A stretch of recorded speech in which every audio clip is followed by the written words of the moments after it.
Glavna ugotovitev je, da smo odkrili nov gen, imenovan za vitkost, in pa ki deluje tudi antidiabetično. Zdaj, novosti so te, da ta gen je povišano izražen v maščevju specifično in je to že dovolj za vse ugodne metabolne učinke, ki smo jih ugotovili.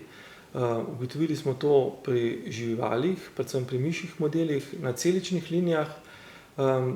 Pomembno je bilo pa tudi to, da smo pri 3 različnih populacijah ljudi iz maščobnega tkiva, to so bili iz Islandije, Španije in Avstrije, ugotovili pravzaprav podobne zaključke, da imajo pri debelih ljudeh v maščevju znižano izražanje tega gena, medtem ko vitki imajo povišano izražene gene, in to je koreliralo tudi z metabolnimi učinki. Ja, to je zanimiva zgodba, namreč gen je pravzaprav že dolgo poznan. Leta 1945 je bila že opisana aktivnost encima, ki smo mu takrat rekli rodaneze. Sicer je današnja nomenklatura ga poimenuje TST, to je tiosulfat sulfoltransferaza. Gre za encim, ki je bil do sedaj poznan predvsem z detoksifikacijo cianida. Torej, to je bila znana funkcija in to nas je ravno zmedlo, ko smo genetsko kartirali v to regijo, kjer je bil ta encim, ker to ni intuitivno povezano bilo z vitkostjo ali diabetesom. Tako da druga novost je, da smo pravzaprav zdaj prvič pokazali, da ta encim ima druge funkcije, pomembne funkcije tudi v metabolizmu in ni pomemben samo za razstrupljanje pred cianidom.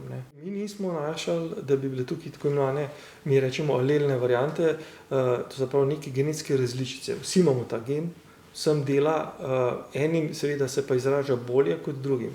Tako da ta možnost, da bi ga povišali, obstaja in mi smo pokazali farmakološko. Namreč zdravniki za akutno zastrupitev s cianidom že dolgo uporabljajo eno čisto enostavno sol, tiosulfat.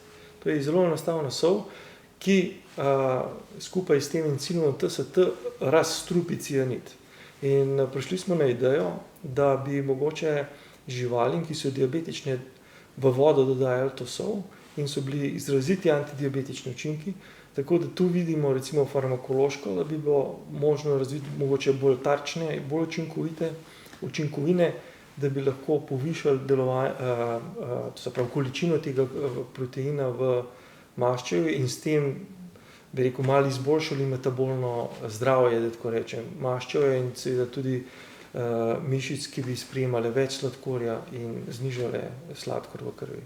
Kakor je debelost, diabetes danes izredno na porastu in resen problem, tudi socialni, družbeni, v bistvu kaj dosti učinkovitih zdravil zaenkrat še nimamo. Tista, ki pa so, ali pa geni, ki jih poznamo danes, pa delujejo v glavnem preko centralnega živčevja in se lahko pojavljajo različni stranski učinki, namreč vsega tega delovanja vozlišč v možganu še ne razumemo.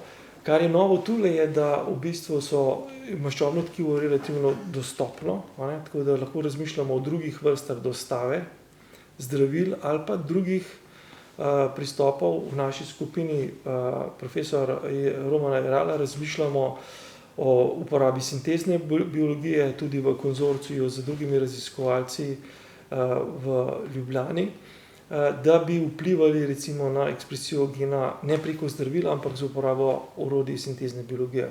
Tako da se nam zdi to precej bolj dostopno, mogoče z vidika potencialnih stranskih učinkov manj tvegano, ker vplivamo na neko tkivo, ki je periferno in se, bi rekel, ne igramo toliko z možgani, ki še mogoče ne vemo, kako jih tarčno ciljati. No, najprej dovolite, da bi kolegu profesor dr. Simonu Horvatu čestital za ta izjemen uspeh. To, da je on iz Slovenije, slovenski znanstvenik iz Slovenije vodil tako veliko in ugledno mednarodno skupino znanstvenikov, je pravzaprav izjemen dosežek in v vsaki resni državi bi mu dali tudi verjetno ustrezno priznanje. Seveda je to izjemno vznemirljivo odkritje zato, ker je prvič objavljeno v najboljši bazični reviji za področje medicine in drugič, ker prinaša možnosti za to, da se ga s translacijsko medicino dejansko prenese v klinično medicino. Zato smo skupaj z Kemijskim inštitutom je Univerza v Ljubljani ustanovila konzorcij, ki je prijavil projekt Artemida, tako se mu reče, pri Evropski komisiji skupaj z Karolinsko, torej verjetno ena najbolj uglednih raziskovalnih ustanov v Evropi. In če nam ta druga faza prijave uspe, znotraj tega projekta so že vključeni ti objavljeni rezultati in načrtujemo dejansko translacijske raziskave za prenos tega znanja iz bazične proti klinični smeri. Veste, je zelo odvisno, kako na genetiko gledate. Debeli smo zato, ker pojemo več, kot porabimo. O tem ni nobene debate. Ampak tudi naše vedenje je genetsko določeno. Nekateri ljudje smo bolj lačni, kot so drugi. Jaz sem cel dan lačen.